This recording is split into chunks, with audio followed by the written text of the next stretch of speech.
Good finally Friday evening, everyone. We're getting ready as the final 2 rounds of the National Finals Rodeo begin tonight. And right now, you're looking live at a rodeo watch party over in Huntley.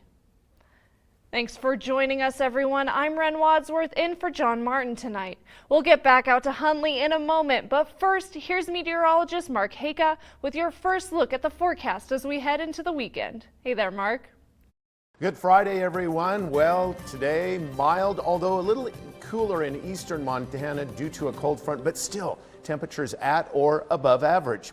Down to 32 in Miles City with that colder air, but still mild in the Billings area. 46, 41 in Sheridan, 39 up at Lewistown, 44 in Livingston. Low 30s, Missoula, Kalispell. They have inversions in that part of the state, keeping it cold. Radar satellites showing mostly clear skies over our viewing areas. Clouds are moving into Red Lodge right now and Cody, but we're not expecting anything in the way of precipitation. Winds right now sustained 16 miles per hour in Livingston, generally under 10 miles per hour in Billings, Sheridan, and also the Miles City area.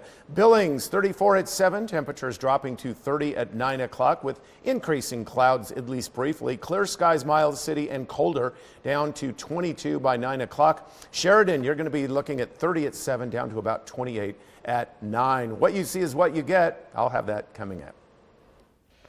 Already looking forward to that, Mark. Continuing our coverage ahead of the last two days of the National Finals Rodeo tonight. We're pretty excited about 10 athletes in particular from Montana and Wyoming and how they perform. Right now, though, we're checking in with our Connor McAvoy. You can see him there over in Huntley, Montana tonight, where a local watch party is set to start with games and prizes designed to raise money for Montana rodeo athletes. What can you tell us about that, Connor? Yeah, Ren, thanks so much. I'm sitting here with Alyssa Leniger, who's really been at the forefront of this event here. And just if you wouldn't mind talking firstly about just your work when it comes to the NFR and your years of experience with that.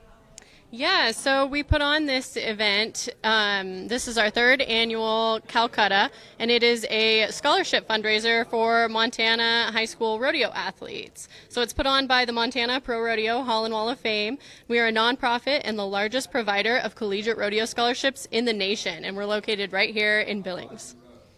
Gotcha. And, this whole event going on here, it sounds like there's a lot of different, prizes people can go to. Obviously, there's, food and drinks here. If you wouldn't mind talking about how people can take part in the festivities here and also kind of their way of giving back to those scholarships. Yeah, of course, we have drinks and we have door prizes. It's an auction, so we'll be auctioning off teams of NFR contestants just before the performance starts at 6:45.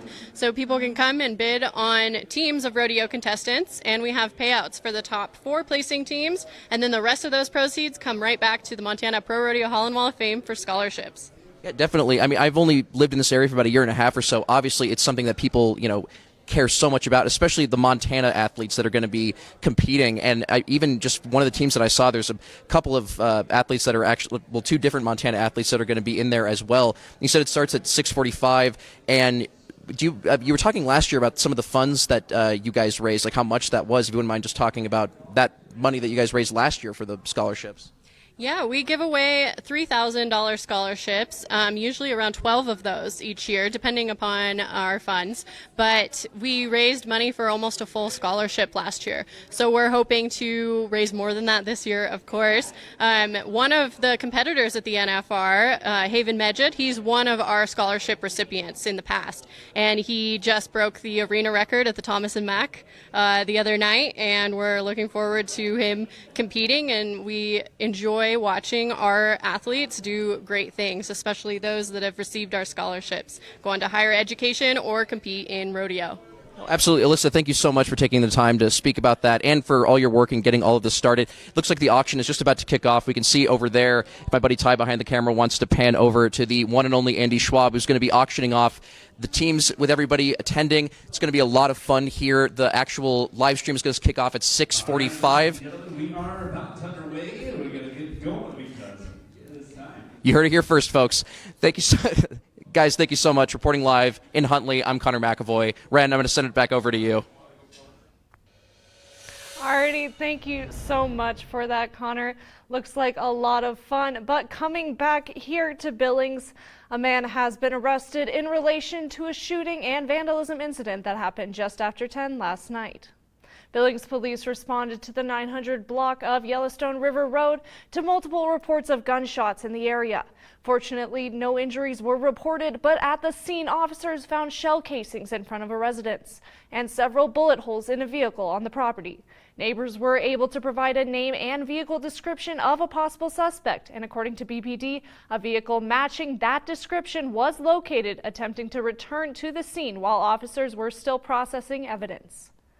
Officers identified the suspect, 26-year-old Robert Cross McChristy, as the driver with firearms in the car.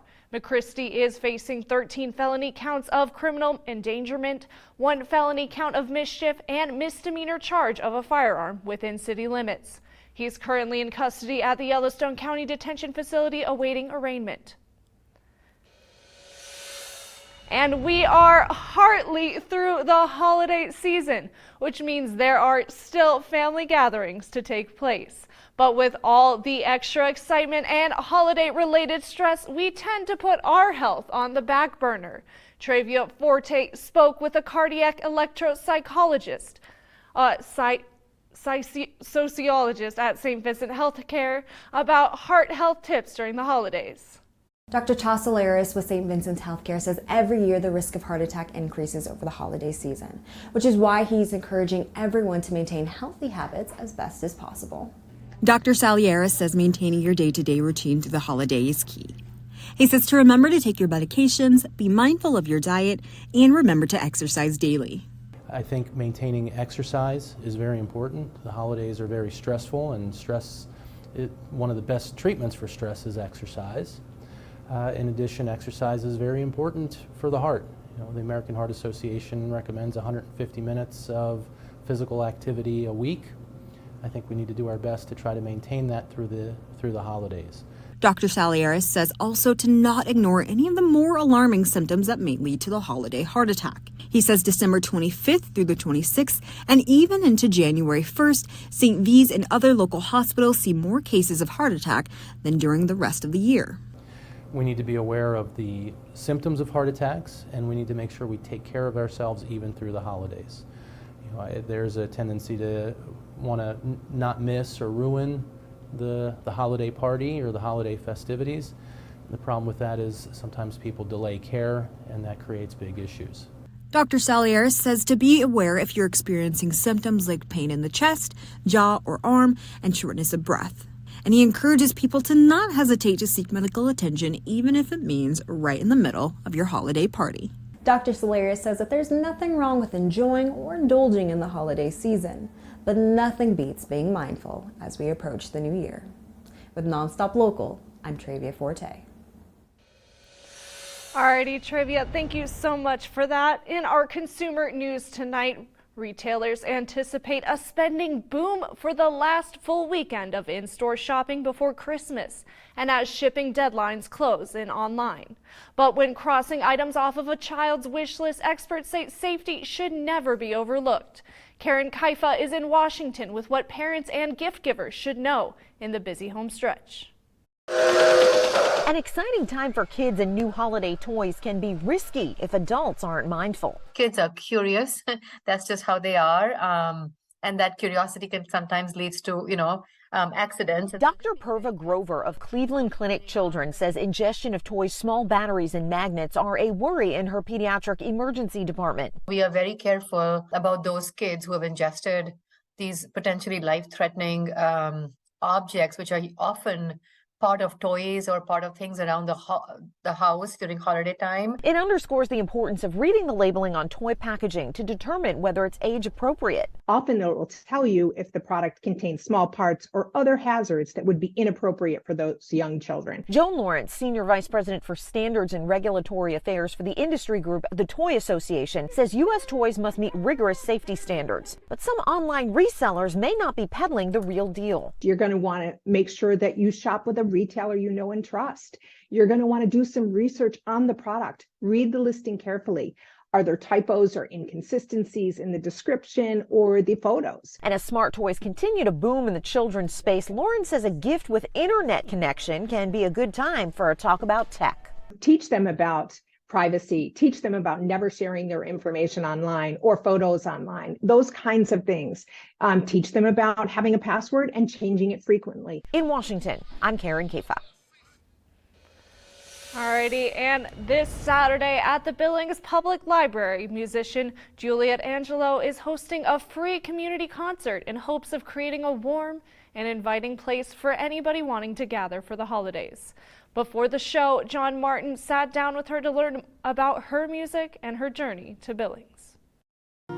She grew up in brown boots and a cap. From New York to Los Angeles, Nashville, and New Mexico, Juliet Angelo has entertained literally millions of people in her lifetime, both on stage and on screen. Now, a new adventure, performing as a singer-songwriter in the great state of Montana.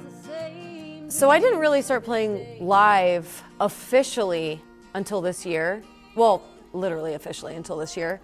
But it wasn't until May here in Billings that I was like really kind of getting my traction and my footing. There's no ensemble here, just a girl and her guitar sharing her gifts into a microphone. I grew up working on Broadway when I was a kid, and then I did a bunch of television and film, and I lived it. Like, I've been in that world. I know what it's like. Now for me with my music, I've always just said, like, if I'm doing what I love and it's connecting with people, that's it. You know, that's all you need. Her inspirations come from past experiences, what life looks like today, with a bit of flair from some of the great vocalists like Patsy Cline. There's just something about it that's so honest and authentic, because it really, you had to be a musician and you had to be a singer. You couldn't fly by on auto-tune or anything like that. Like, you really had to be able to sing and perform. Now, Juliet is sharing her voice all across Montana, including Saturday, December 16th at 2 p.m. in the Billings Public Library.